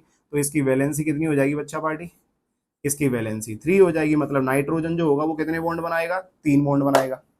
ठीक, ऑक्सीजन की बात करें, ऐसे ही एग्जांपल ले लिया मैंने किसका, ऑक्सीजन का एटॉमिक नंबर 8 है, कॉन्फ़िगरेशन लिखोगे तो 1s2, 2s2, 2p कितना आ गया, 4 आ गया। तो इसके वैलेंस शेल में कितने इलेक्ट्रॉन है, 6 है, तो 8 में से 6 माइनस किया तो कितना आ गया, 2। तो इसकी वैलेंसी कितनी होगी, 2 होगी, 2 बॉन्ड बना सकता है ऑक्सीजन। अब बात की मैंने क्लोरीन की, तो क्लोरीन जो आ गया वो मेरे पास 17 आ रहा है, यहाँ पे 1s2 आ गया, 2s2 आ गया, 2p6 आ गया, 3s2 आ गया, 3p5 आ गया। अब बड़े ध्यान से सुनना, इनकी जब अपन लोग वैलेंसी की बात करेंगे, बेटा, तो इन लोगों की वैलेंसी, ये कौन से पीरियड का एलिमेंट है मुझे पता है, ये थर्ड पीरियड का है, तो क्या इसकी वैलेंसी 1 नहीं हो सकती, बिल्कुल हो सकती है। कैसे, अरे टोटल इलेक्ट्रॉन कितने हैं, 7 है, 7 इलेक्ट्रॉन है। अब 7 जो है वो कैसे हैं, 4 से ज्यादा हैं, तो 8 में से 7 घटा दो, 8 में से 7 घटा दोगे तो कितना आ जाएगा, 1। तो इसकी भी वैलेंसी कितनी होगी, 1 हो गई। बट ये इसकी 1 वैलेंसी जो है बच्चा पार्टी, ये ग्राउंड स्टेट में है। ध्यान देना सब लोग, बड़े ध्यान से सुनना, ये इसकी वैलेंसी जो है वो ग्राउंड स्टेट में है, क्योंकि थर्ड पीरियड का एलिमेंट है, और थर्ड पीरियड का एलिमेंट होगा तो बेटा 3p के आगे 3d भी होगा। पता है ना आप लोगों को ये चीज, सबको पता होनी चाहिए 3p के आगे क्या होगा, 3d भी होगा। मतलब फर्स्ट ऑर्बिट में सिर्फ क्या होता है 1s, सेकंड ऑर्बिट में क्या होता है s और p, 2s 2p, थर्ड में क्या होगा 3s भी होगा, 3p भी होगा और 3d भी होगा। और 3d यदि इलेक्ट्रॉन यहां से एक्साइट कर गया तो अब इसकी वैलेंसी क्या हो जाएगी, बदल जाएगी। कैसे, देखो ध्यान से, इस साइड में ये क्या आ गया मेरे पास 3s2 हो गया, और इस साइड में क्या हो गया ये 3p5 हो गया। तो 1 2 3 4 और ये 5, 3p5 हो गया। 3d कैसा है, खाली है, 3d अभी खाली है। अभी कितने बॉन्ड बना सकता है ग्राउंड स्टेट में 1, तो यहाँ पे वैलेंसी इसकी 1 हो गई। लेकिन यदि ये एक्साइट होके यहाँ पहुंच गया, यदि एक्साइट होके इलेक्ट्रॉन यहाँ पे आ गया बेटा, ध्यान देना, तो अब कितने बॉन्ड बना सकता है, 3 बना सकता है। मतलब अब इसकी वैलेंसी कितनी होगी 3, अब इसकी वैलेंसी कितनी होगी 3 हो गई। अगले वाले में ये इलेक्ट्रॉन और एक्साइट हो जाएगा तो फिर वैलेंसी कितनी हो जाएगी 5, फिर वैलेंसी कितनी हो जाएगी जल्दी बोलो 5। उसके बाद में ये इलेक्ट्रॉन फिर से एक्साइट कर जाएगा तो फिर इसकी वैलेंसी कितनी हो जाएगी, तो फिर इसकी वैलेंसी हो जाएगी 7। तो इन शॉर्ट आपको ये समझ में आना चाहिए कि सेकंड पीरियड एलिमेंट के लिए वैलेंसी निकालना है तो ये मुद्दा हो गया, ये रूल हो गया अपना। और यदि हम लोगों को सेकंड पीरियड के नीचे थर्ड पीरियड या थर्ड पीरियड के नीचे और भी एलिमेंट्स है उनकी वैलेंसी के बारे में निकालना होगा, तो हम लोग बता सकते हैं कि उनके वैलेंस शेल में कितने इलेक्ट्रॉन है, मतलब ns और np में कितने इलेक्ट्रॉन है, ns प्लस np में कितने इलेक्ट्रॉन है, ये हो जाएगा बराबर किसके, वैलेंसी के। ये हो जाएगा किसके लिए, वैलेंसी के लिए, फॉर थर्ड, फॉर किसके लिए, थर्ड और कौन सा, below, below elements. Below element मतलब थर्ड पीरियड के नीचे वाले एलिमेंट्स, या तो थर्ड पीरियड या फिर उसके नीचे वाले पीरियड में, जैसे fourth period, fifth period, six period, seventh period, उनके एलिमेंट्स की बात चल रही है। बात समझ में आ गया। ये वही कहानी किसकी, वैलेंसी की। सर यदि हम डी एंड एफ ब्लॉक की बात करें तो उसमें वैलेंसी कैसे निकलेगा, चलो बेटा वो भी देख लेते हैं, डी एंड एफ ब्लॉक में वैलेंसी कैसे निकालेंगे। डी एंड एफ ब्लॉक की वैलेंसी कैसे निकालेंगे वो भी समझ लेते हैं एक बार। सो डी एंड एफ ब्लॉक की यदि एलिमेंट्स की वैलेंसी यदि हम लोग बात करेंगे, D and F block, D and F block elements जो हैं इनके वैलेंसी की यदि हम लोग बात करेंगे बेटा, तो एग्जांपल ले लो। मैंने एग्जांपल ले लिया किसका, क्रोमियम का। क्रोमियम का एटॉमिक नंबर 24 होता है। यहाँ पे कॉन्फ़िगरेशन लिखोगे तो ये आ जाएगा AR4S1 3D5 आ जाएगा। अब आप ध्यान दो, इसके n-1d के इलेक्ट्रॉन, कौन से, n-1d के इलेक्ट्रॉन प्लस ns वाले इलेक्ट्रॉन, यदि इनको आपस में जोड़ दिया जाएगा तो यही किसके बराबर हो जाएगा, इनकी वैलेंसी के बराबर। यही क्या हो जाएगा, इनकी वैलेंसी के बराबर। मतलब इतने बॉन्ड ये लोग बना सकते हैं। तो n-1d मतलब n-1, n की वैल्यू कितनी है 4, 4 में से 1 गया तो कितना बचा 3, तो 3d के अंदर कितने इलेक्ट्रॉन हो गए 5, तो 5 इलेक्ट्रॉन ये रहे, 1 इलेक्ट्रॉन ये रहा, तो टोटल इलेक्ट्रॉन हो गए 6। तो इसकी जो वैलेंसी होगी वो 6 हो जाएगी। मतलब ये 6 बॉन्ड बना सकता है। इसकी वैलेंसी कितनी होगी 6। मैंगनीज की बात करेंगे, मैंगनीज का एटॉमिक नंबर कितना होता है 25 होता है। तो यहाँ पे कितना आ जाएगा, AR आ जाएगा, 4s2 आ जाएगा, 3d5 आ जाएगा, तो इसके टोटल इलेक्ट्रॉन कितने आ गए 7। तो इसकी वैलेंसी कितनी हो जाएगी 7 हो जाएगी। ये 7 बॉन्ड बना सकता है। बात समझ में आ रही है सब लोगों को। तो इस तरीके से हम लोग बता सकते हैं कि कोई भी एलिमेंट की वैलेंसी कितनी होगी, मतलब उसके अंदर कितनी एबिलिटी है बॉन्ड को बनाने की। डन यहां तक, ठीक है। अब बेटा जी अगली चीज ये है कि बड़े सारे विद्वान आए, बड़े सारे विद्वानों ने अपने अपने तरीके बताए कि किस तरीके से एटम्स जो होते हैं डिफरेंट डिफरेंट एलिमेंट के या सेम टाइप के एलिमेंट के आपस में आके क्या होते हैं, कंबाइंड होते हैं। ठीक है, लेकिन जो सबसे बेस्ट थ्योरी थी जिसको माना गया लोगों के द्वारा वो था लुईस स्ट्रक्चर। क्या था, लुईस की थ्योरी थी। और उन्होंने बेसिकली दुनिया को यह समझाया कि किस तरीके से तुम लोग किसी भी एक मॉलिक्यूल को रिप्रेजेंट करोगे, उसको दिखाओगे, उसकी शेप कैसी होगी, क्या नहीं होगी, उसके बारे में लुईस ने कोई भी आइडिया नहीं दिया। बस उन्होंने ये बताया कि किस तरीके से आपस में वो जुड़ेंगे और किस तरीके से वो मॉलिक्यूल का फॉर्मेशन होगा। समझ में आ रहा है सब लोगों को, उसका स्ट्रक्चर कैसा होगा, समझ में आ रहा है, उसके अंदर एंगल कितना होगा, ये सब चीजें हमें कुछ नहीं पता। हम लोग सिर्फ बेसिक स्क्रैच से चल रहे हैं कि मॉलिक्यूल दिखेगा कैसे, हमारा बनेगा कैसे। सो अब हम लोग सीखने चलते हैं बेटा how we can draw what, molecular structure. जो मॉलिक्यूल्स हैं उनके स्ट्रक्चर को हम लोग किस तरीके से ड्रॉ कर सकते हैं। तो ये किससे सीखेंगे हम लोग, लुईस डॉट स्ट्रक्चर से सीखते हैं। किससे सीखते हैं, लुईस डॉट स्ट्रक्चर से। सो नेक्स्ट हमारा जो सब टॉपिक है वो है अपना कौन सा, लुईस डॉट स्ट्रक्चर। समझते हैं क्या होता है लुईस डॉट स्ट्रक्चर, समझते हैं लुईस डॉट स्ट्रक्चर क्या होता है।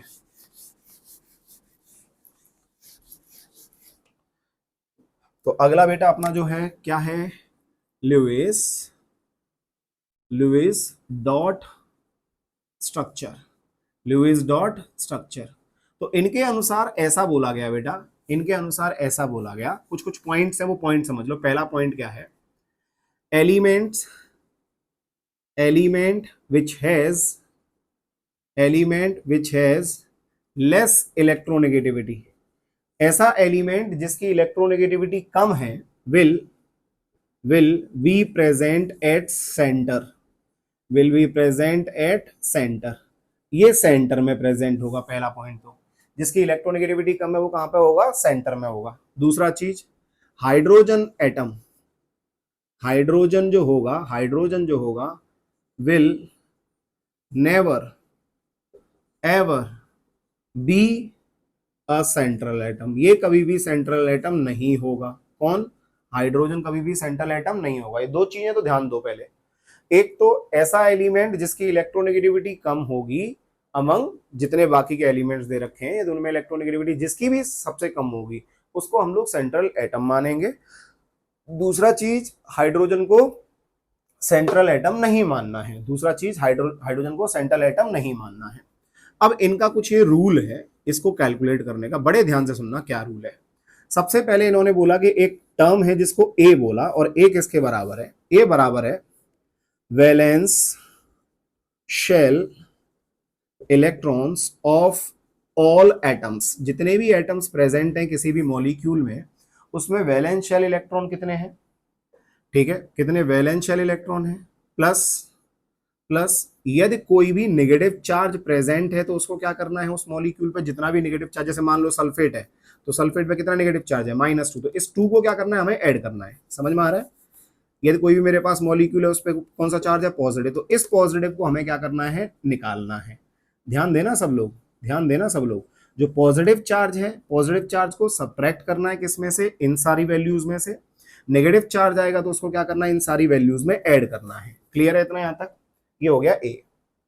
यदि बी की बात करेंगे अपन लोग, यदि बी की बात करेंगे तो ये क्या होता है, number of atoms except except किसका, hydrogen, number of atoms except hydrogen multiply by 8 plus number of hydrogen atoms multiply किसना, 1, मल्टीप्लाई कितना करेंगे अपन लोग, 1 करेंगे। अब एक काम और करते चलते हैं, साथ साथ में स्ट्रक्चर देखते चलते हैं, उससे हम लोगों को एकदम इजीली समझ में आ जाएगा।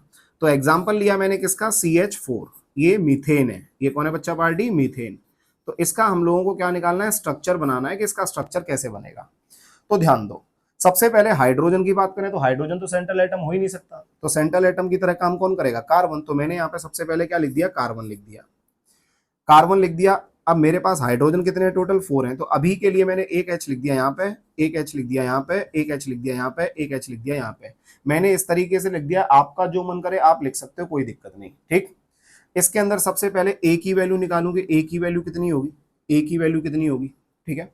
तो ए जो आएगा मेरे पास वो होगा valence shell electron of all the atoms. तो सबसे पहले कार्बन के वैलेंस शेल में कितने इलेक्ट्रॉन होते हैं, 4, एक हाइड्रोजन के वैलेंस शेल में 1 इलेक्ट्रॉन है, तो 1 2 3 4, 4 और 4 कितने हो गए, 8 हो गए, तो ए का वैल्यू आ गया 8। समझ में आ गया सब लोगों को यहाँ तक।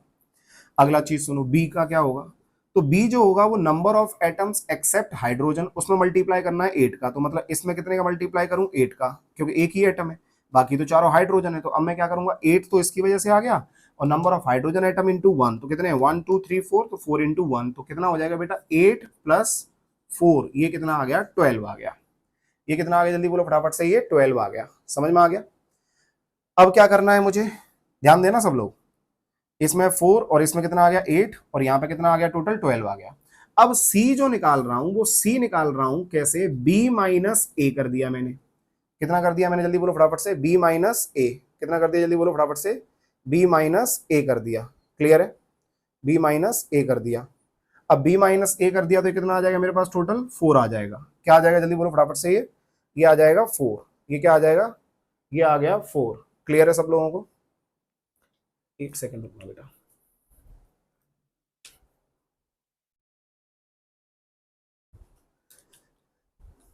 चलो बेटा, सो देखो यहाँ पे ये आ गया मेरे पास कौन, कार्बन। कार्बन के लिए मैंने देखा कि यहाँ पे फॉर्मूला क्या है मेरे पास, valence shell electron of all the atoms plus negative charge, plus करना है, पॉजिटिव चार्ज निकालना है। बी आ गया मेरे पास नंबर ऑफ एटम्स एक्सेप्ट किसका, हाइड्रोजन, तो वो मल्टीप्लाई करना है 8 के साथ, plus number of hydrogen atom वो मल्टीप्लाई करना है किसके साथ, 1 के साथ। ठीक है, सो यहाँ पे एक सेकेंड, एक काम और करते हैं, सी लिख देता हूं मैं, सी ये किसके बराबर आ जाएगा, सी जो होता है बेटा ये बराबर आएगा मेरे पास कौन सा, बी माइनस ए के बराबर। ये क्या होता है, ये होता है नंबर ऑफ बॉन्डेड इलेक्ट्रॉन्स। क्या होगा ये, नंबर ऑफ बॉन्डेड इलेक्ट्रॉन्स। और यदि इसको c बाई 2 कर दोगे तो ये आ जाएगा तुम्हारे पास नंबर ऑफ बॉन्ड्स।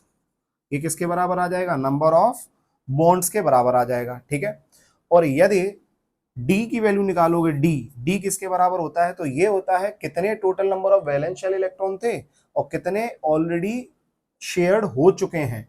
तो जो बचे हुए होंगे वो कौन से होंगे, अनशेयर्ड। तो मैं क्या कर सकता हूं, ए में से यदि सी को माइनस कर दूं तो ये होंगे बेटा नंबर ऑफ अनबॉन्डेड इलेक्ट्रॉन या फिर अनशेयर्ड इलेक्ट्रॉन बोल दो, नंबर ऑफ अनबॉन्डेड इलेक्ट्रॉन या फिर अनशेयर्ड इलेक्ट्रॉन। और A minus C by two, A minus C by two जो होगा, साफ साफ लिख देता हूं थोड़ा, है ना, ए माइनस सी बाई टू जो होगा, तो ये टोटल इलेक्ट्रॉन्स को डिवाइड कर दिया 2 से, तो ये क्या आ जाएगा, लोन पेयर्स। क्या आ जाएगा, जल्दी बोलो फटाफट से, ये लोन पेयर्स आ जाएगा। क्या आ जाएगा, जल्दी बोलो फटाफट से, ये लोन पेयर आ जाएगा। समझ में आ गया सब लोगों को, यहां तक क्लियर है? ठीक, सो ये हो गई हमारे पास इसकी कहानी। ठीक है, अब यहाँ पे हम लोग देखें कि वैलेंस शेल इलेक्ट्रॉन जो थे मेरे पास वो कितने आ रहे थे टोटल, कार्बन के पास कितने थे, 4 थे, और हाइड्रोजन वाइड्रोजन इनमें कोई है ही नहीं, तो यहाँ पे मेरे पास टोटल कितना आ गया, 4 आ गया। दूसरे वाले के लिए बात करेंगे अपन लोग, तो number of atoms except hydrogen, तो वो कितना है मेरे पास, 1 है, तो इसको मल्टीप्लाई कर दिया किसके साथ, 8 के साथ, और जितने भी हाइड्रोजन उसको ऐड उसके साथ मल्टीप्लाई कर दिया 1, तो 8 4 कितना हो गया, 12। 12 में से कितना गया बेटा, 8 चला गया, तो कितना बचा मेरे पास, 4। तो यहाँ पे यदि स्पेशली इसकी बात करेंगे तो ये क्या आ गया, एक बॉन्ड, ये क्या आ गया, एक बॉन्ड, ये आ गया एक बॉन्ड, और ये आ गया एक बॉन्ड। तो टोटल इलेक्ट्रॉन काउंट करोगे तो इसके पास कितने आ रहे हैं, 1 2 3 4 5 6 7 8। तो क्या इसका ऑक्टेट कंप्लीट है, यस बिल्कुल इसका ऑक्टेट कंप्लीट है। हाइड्रोजन की बात करें तो क्या इसका डुप्लेट कंप्लीट है, यस इसका डुप्लेट भी कंप्लीट है। समझ में आ रहा है? तो ये कैसा हो जाएगा मेरे पास, स्टेबल हो जाएगा। समझ में आया? और भी अपन लोग एग्जाम्पल देखते हैं, फिर अच्छे से समझ में आएगा। रूल ऐसे ही लिखा रहने दो, रूल ऐसे ही लिखा रहने दो। इस साइड में हम लोग एग्जाम्पल लेते हैं, कौन सा एग्जाम्पल लिया, जैसे मान लो COCl2, ये एग्जाम्पल लिया। अब COCl2 के अंदर सबसे पहले मैंने वैल्यू निकाली ए की, तो ए की वैल्यू कितनी आएगी, वैलेंस शेल इलेक्ट्रॉन। कार्बन के पास कितने होते हैं, जल्दी बोलो फटाफट से, टोटल 4। ठीक है, ऑक्सीजन के पास वैलेंस शेल इलेक्ट्रॉन कितने होंगे बेटा, तो एटॉमिक नंबर 8 होता है, तो इसके पास 6 होंगे। क्लोरीन के पास एक के पास 7 होते हैं, तो 2 के पास 14 होंगे, तो 14 और 6 कितना आ गया, 20। 20 और 4 कितना आ गया, 24। ये हो गया 24 ए का वैल्यू। ठीक, बी का वैल्यू किसके बराबर है, तो बी का वैल्यू जो होगा वो number of atoms except hydrogen, hydrogen के अलावा जितने भी एटम है, तो टोटल कितने हैं, 4। तो 8 4 जा कितना हो जाएगा, तो 8 4 जा हो जाएगा मेरे पास 32। ये हो गया। अगला क्या निकालना है, सी निकालना है, तो सी का वैल्यू किसके बराबर होगा, बी माइनस ए। अब बी माइनस ए जो है, तो ये क्या हो जाएगा, 32 माइनस कितना, 24। तो टोटल वैल्यू कितना आ जाएगा, 8 आ जाएगा। 8 क्या है, ये नंबर ऑफ बॉन्डेड इलेक्ट्रॉन, मतलब 8 इलेक्ट्रॉन जो होंगे ये बॉन्ड में पार्टिसिपेट करेंगे, नंबर ऑफ बॉन्डेड इलेक्ट्रॉन। ये हो गए नंबर ऑफ बॉन्डेड इलेक्ट्रॉन। अब इसके बाद में क्या करना है, यदि इस 8 को डिवाइडेड बाई 2 कर दिया, मतलब c बाई 2 कर दिया, तो ये आ जाएगा मेरे पास 8 by 2 which is equals to 4। तो ये 4 जो आएगा ये होगा मेरे पास नंबर ऑफ बॉन्ड, क्योंकि जो बॉन्डेड इलेक्ट्रॉन होंगे उन्हीं से तो बॉन्ड बन रहा है भाई, तो ये हो जाएगा नंबर ऑफ बॉन्ड। अगला d जो होगा वो किसके बराबर आएगा, तो d जो आता है बेटा वो a माइनस सी। तो a का वैल्यू कितना है, 24। c का वैल्यू कितना है, 8 है, तो 24 माइनस 8 ये कितना आ जाएगा, 16 आ जाएगा। तो ये क्या आ गया बेटा, नंबर ऑफ अनबॉन्डेड इलेक्ट्रॉन या फिर अनशेयर्ड इलेक्ट्रॉन जो बोलना है। ठीक, ये नंबर ऑफ अनबॉन्डेड इलेक्ट्रॉन आ गया। इसको मैं अब मिटा देता हूं यहां से फिलहाल, है ना। सो ये आ गया। अब d बाई 2 करूंगा तो यहां से क्या आ जाएगा, तो 16 बाई 2 डिवाइडेड बाय, मतलब कितना आ जाएगा, 2 कितना आ गया, 8 आ गया। ये क्या आ गया बेटा, नंबर ऑफ लोन पेयर्स। ये आ गया नंबर ऑफ लोन पेयर्स, ये नंबर ऑफ लोन पेयर्स हो गया। क्लियर है? नंबर ऑफ क्या हो गया मेरे पास, ये लोन पेयर्स हो गया। अब इससे कैसे बना सकते हैं अपन लोग, ध्यान देना सब लोग, स्ट्रक्चर कैसे बनेगा। तो सबसे पहले हम लोगों को लीस्ट इलेक्ट्रोनेगेटिव देखना है। तो कार्बन, नाइट्रोजन, ऑक्सीजन हमको पता है बेटा, क्या आता था मेरे पास, boron, carbon, nitrogen, oxygen, fluorine, इस साइड में क्लोरीन। तो इसका इलेक्ट्रोनेगेटिविटी कितना था, 4, 3.5, 3, 2.5, 2, और इसका कितना था, 3 ले लिया मैंने, ठीक है। तो इनमें सबसे ज्यादा लेस इलेक्ट्रोनेगेटिव कौन है, कार्बन है। तो कार्बन कहाँ आ जाएगा, बीच में आ जाएगा, राइट। इसके वैलेंस शेल में कितने इलेक्ट्रॉन है, टोटल 4 इलेक्ट्रॉन है। तो मैंने क्या किया, 1, 2, 3, 4 ऐसे लिख दिया, ठीक है।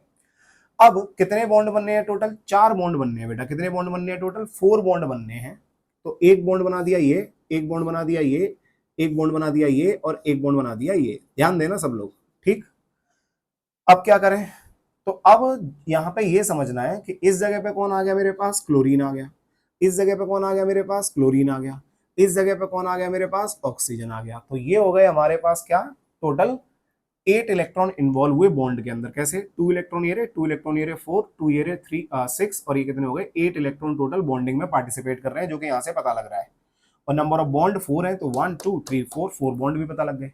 अब number of lone pair total कितने हैं, 8 है। Number of lone pair total कितने हैं, 8 है। तो 8 लोन पेयर की बात करेंगे बेटा, तो ऑक्सीजन के वैलेंस शेल में कितने इलेक्ट्रॉन थे, 6। तो 2 इलेक्ट्रॉन तो बॉन्ड में पार्टिसिपेट कर रहे हैं, कितने और बचेंगे, 4। तो 1, 2, 3, 4, ये हो गया ऑक्सीजन के पास 2 लोन पेयर। क्लोरीन की बात करेंगे तो क्लोरीन के आउटर मोस्ट शेल में कितने इलेक्ट्रॉन है, टोटल 7। एक इलेक्ट्रॉन पार्टिसिपेट कर रहा है बॉन्ड में, तो कितने इलेक्ट्रॉन बचे होंगे, 6। तो 1, 2, 6, और इधर से 1, 2, और ये 6। ये हो गया मेरे पास क्या, CuCl2 का स्ट्रक्चर। किसके अनुसार, लुईस के अनुसार। किसके अनुसार, लुईस के अनुसार किस तरीके से हम लोग स्ट्रक्चर बनाएंगे, ये हो गया हमारा CuCl2 का स्ट्रक्चर। इसमें एक चीज और होती है, उसको अपन लोग बोलते हैं फॉर्मल चार्ज। क्या बोलते हैं उसको, फॉर्मल चार्ज। अब ये फॉर्मल चार्ज किसके बराबर होता है, ये बराबर होता है V minus S by 2 minus you के बराबर। ये V क्या है, V है बेटा वैलेंस, वैलेंस शेल इलेक्ट्रॉन, जिसका भी फॉर्मल चार्ज आप निकाल रहे हो। ये V क्या हो गया, उसका वैलेंस शेल इलेक्ट्रॉन। S क्या हो गया बेटा, शेयर्ड इलेक्ट्रॉन, कितने इलेक्ट्रॉन शेयर्ड हुए उसके। U क्या हो गया बेटा, अनशेयर्ड इलेक्ट्रॉन। क्या हो गया, ये अनशेयर्ड इलेक्ट्रॉन। तो क्या हम लोग इसमें से किसी के ऊपर भी फॉर्मल चार्ज निकाल सकते हैं, हाँ। कैसे, एग्जाम्पल देखो। एग्जाम्पल ले रहा हूं क्लोरीन का, है ना, कि क्लोरीन के ऊपर फॉर्मल चार्ज कितना आएगा। ध्यान देना सब लोग, वैलेंस शेल में इलेक्ट्रॉन कितने होते हैं क्लोरीन के में, 7। तो मैंने 7 लिख दिया, माइनस शेयरिंग में कितने गए, 2। 2 शेयरिंग में है ना, एक इसका और एक इसका, तो ये शेयरिंग में आ गए। तो कितने इलेक्ट्रॉन गए, 2 इलेक्ट्रॉन शेयरिंग में गए। तो 2/2 कितना हो गया, ये 1 हो गया, ठीक। माइनस अनशेयर्ड कितने, 1, 2, 3, 4, 5, 6, तो ये 6 हो गए। तो 6 और ये 7, 7 माइनस 7 इज इक्वल्स टू 0, मतलब इस पर फॉर्मल चार्ज कितना आएगा, 0। सिमिलरली अगले क्लोरीन पे भी कितना आएगा, 0। चलो इस ऑक्सीजन की बात कर लेते हैं।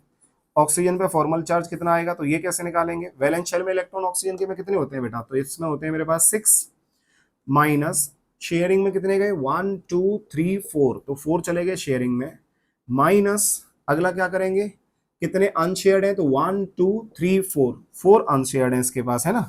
4 कैसे है मेरे पास, टोटल इसके पास अनशेयर्ड है, ठीक। 6 और शेयरिंग में कितने गए, 4। तो 4 डिवाइडेड बाई कितना आ जाएगा, 2।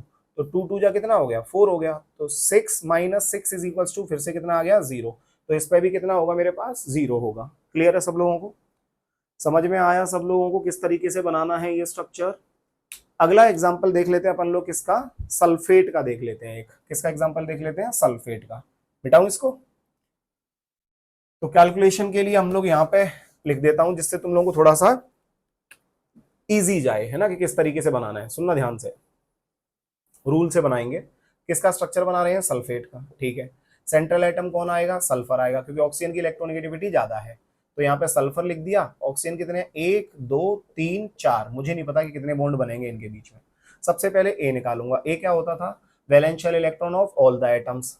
अब इसमें कितने हैं, 6, इसके कितने होंगे, 6। तो 6, 12, 18 और ये 24, 24। और सल्फर के में भी कितने होंगे, 6 ही होंगे, क्योंकि वो सेम ही फैमिली के हैं। तो कितना हो जाएगा, 6 5 जा 30। तो 30 आ गया मेरे पास किसका वैल्यू, बच्चा पार्टी, ए का। साथ में मैंने बोला था कि यदि पॉजिटिव चार्ज होगा तो घटाना है, नेगेटिव चार्ज होगा तो ऐड करना है। तो कितना माइनस है, 2, तो इसमें 2 ऐड कर दिया, तो ये ए हो गया 32, ठीक। बी का वैल्यू कितना आएगा, जितने भी एटम्स हैं उन एटम्स में हाइड्रोजन के अलावा हैं तो 8 का मल्टीप्लाई करेंगे, हाइड्रोजन होगा तो 1 ऐड कर देंगे उसके साथ। तो हाइड्रोजन के अलग अलग अलग ही हैं सब लोग। तो कितने टोटल 5, तो 8 इंटू 5 कितना हो जाएगा, 8 5 जा 40, ये आ गया। सी का वैल्यू किसके बराबर होगा, तो यहाँ पे मैंने क्या किया था, बी माइनस ए। तो बी माइनस ए कितना हो जाएगा, 40 माइनस 32 विच इज 8, 8 आ जाएगा। अब यहाँ से मुझे ये पता लगा कि टोटल नंबर ऑफ इलेक्ट्रॉन्स जो बॉन्डिंग में पार्टिसिपेट करने वाले हैं वो कितने होंगे बच्चा पार्टी, वो 8 होंगे। कितने होंगे जल्दी बोलो, ये 8 आएंगे, ठीक है। अब यहां से डी की वैल्यू, ये टोटल नंबर ऑफ इलेक्ट्रॉन आ गए, तो यहाँ पे बॉन्ड कितने आ जाएंगे, तो 2 4 जा कितना आ गया, 8 आ गया। तो इस जगह पे कितना बॉन्ड आ जाएगा मेरे पास, 4 बॉन्ड आ जाएगा। कितना बॉन्ड आ जाएगा, ये 4। क्लियर है, अरे समझे, 12 2 2 4 5 6, यहाँ पे ये नेगेटिव चार्ज आ गया, पॉजिटिव आ गया 2, तो 30 टोटल थे। इसके पास कितने इलेक्ट्रॉन है, 6 है ना, ठीक है। 6 6 2 12, 6 3 18, 6 24 54 30, 30 और 2 32, ठीक है। 8 5 कितना हो जाएगा, ये 40 हो जाएगा, ठीक है। 8 5 जा 40, 1 2 3 4 5, ठीक है। तो ये कितना आ गया मेरे पास, 40 माइनस 32, 8 आ गया। 8 डिवाइडेड बाई 2 कितना आ गया, ये 4 आ गया, ठीक है। अब यहाँ से अपन लोग बोल सकते हैं कि 4/2, तो इसके हिसाब से तो कितने बॉन्ड बनने चाहिए थे, 2 बॉन्ड बनने चाहिए थे। तो यहाँ पे सल्फर है, सल्फर के साथ ऑक्सीजन, ये बेसिकली रहता है मेरे पास डबल बॉन्ड ओ में, ये रहता है डबल बॉन्ड ओ में, ये कितना रहता है डबल बॉन्ड ओ, और ये रहता है मेरे पास सिंगल बॉन्ड ओ। या फिर NO3 माइनस की बात करूं तो, एक सेकंड रुकना है ना, ओ NO2 माइनस की बात करूं तो ये डबल बॉन्ड हो, ये सिंगल बॉन्ड हो, और एक लोन पेयर, 1 2 3 4 5 6 7 8। बेटा देखो यहाँ पे इन सब के लिए ये रूल क्यों नहीं एप्लीकेबल हो रहा है, क्योंकि अभी मुझे बेसिकली आपको समझाना होगा कि यहाँ पे जैसे हम लोगों ने ये देखा, तो इसके अंदर देखोगे तो टोटल इलेक्ट्रॉन कितने आ रहे हैं, 1 2 3 4 5 6 7 8 9 10 11 12 13 14। तो ये 8 से कैसे हो रहे हैं, ज्यादा हो रहे हैं। ये कैसे हो रहे हैं, 8 से ज्यादा हो रहे हैं। तो जिनमें 8 से ज्यादा होंगे उनके लिए ये रूल एप्लीकेबल अभी नहीं है। तो ये मैं अभी आप लोगों को समझाऊंगा। मतलब एक हाइपोवैलेंट कंपाउंड होते हैं और एक हाइपरवैलेंट कंपाउंड होते हैं, जिनमें ये रूल फेल कर जाता है। समझ में आया, तो उनके लिए कैसे निकालेंगे वो मैं समझाऊंगा। बट इसके लिए एक एग्जांपल और, जिससे ये डाउट ना आए। मान लो मैंने NO2 माइनस ले लिया है ना, NO2 माइनस ले लिया। अब इसमें ए का वैल्यू निकालूं, तो ए का वैल्यू निकालूंगा तो नाइट्रोजन के वैलेंस शेल में कितने इलेक्ट्रॉन होते हैं, 5, 5 इसमें आ गए। ऑक्सीजन में एक में 6 होता है, तो 6 2 जा कितना हो जाएगा, 12, 12 और 5 कितना हो गया, 17, एक नेगेटिव है तो ए का वैल्यू 18 आ गया, राइट। बी की बात करेंगे तो बी कितना आ जाएगा बेटा जी, तो बी आ जाएगा 8 इंटू 3, 8 3 जा 24 आ जाएगा। सी की बात करेंगे तो कितना आएगा, 24 माइनस 18, ये कितना आ गया, ये 6 आ गया, ठीक है। अब यदि अपन लोग C/2 करेंगे तो ये आ जाएगा कितना, 6/2। बॉन्ड कितना आ जाएगा, 3, तो 3 तो बॉन्ड आ जाएगा इसके बीच में। क्लियर है सब लोगों को। अब आएगा अपना डी। डी जो होता है वो कैसे निकाला था हम लोगों ने, 24 माइनस 8, मतलब सी माइनस कौन सा, ये सॉरी, ए माइनस कितना, सी, ए माइनस सी। तो ए का वैल्यू कहाँ है, ये रहा 18, और सी कहाँ है, ये रहा। तो 18 माइनस 6 निकालना क्या चाहते हैं, डी बताता है बेसिकली हम लोगों को ऐसे वाले इलेक्ट्रॉन्स के बारे में जिनके बॉन्ड नहीं बन रहे हैं, मतलब अनशेयर्ड वाले। और ये कौन सा है, ये शेयर्ड वाले हैं। तो ये शेयर्ड वाले जो होंगे, यदि टोटल में से शेयर्ड वाले निकाल दिए तो कौन से बचेंगे, अनशेयर्ड वाले। तो हमेशा याद रखना 18 माइनस 6, ज्यादा में से कम। यहाँ से कितना आ जाएगा, ये 12 आ जाएगा। अब ये 12 आ गया तो मैंने क्या किया, D/2, तो D/2 किया तो 12 कितना हो जाएगा 2। तो कितने बॉन्ड आ जाएंगे मेरे पास, ये 6 लोन पेयर आ गए। अब क्या आ गए, ये लोन पेयर आ गए। तो जो बॉन्ड नहीं बनाते हैं इलेक्ट्रॉन, उनसे क्या बनता है, लोन पेयर।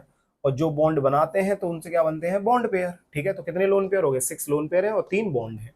अब इसको मैंने क्या किया, नाइट्रोजन इस साइड में लिख दिया, नाइट्रोजन इधर लिख दिया, एक O बना दिया ऐसे, एक O बना दिया ऐसे। तो बेटा कितने बॉन्ड बनाने हैं, 2 ये रहे और एक ये रहा, 3 बॉन्ड बना दिए, क्योंकि 3 ही बॉन्ड आ रहे हैं मेरे पास। ठीक है, अब लोन पेयर टोटल कितने हैं, 6 हैं। अब ध्यान देना, एक ऑक्सीजन जो है, ऑक्सीजन के वैलेंस शेल में कितने इलेक्ट्रॉन है, 6 हैं। तो 1 2 कितने बचे, 4 बचे। तो एक ये आ गया और एक ये आ गया, तो ये तो वैलेंस हो गया, राइट।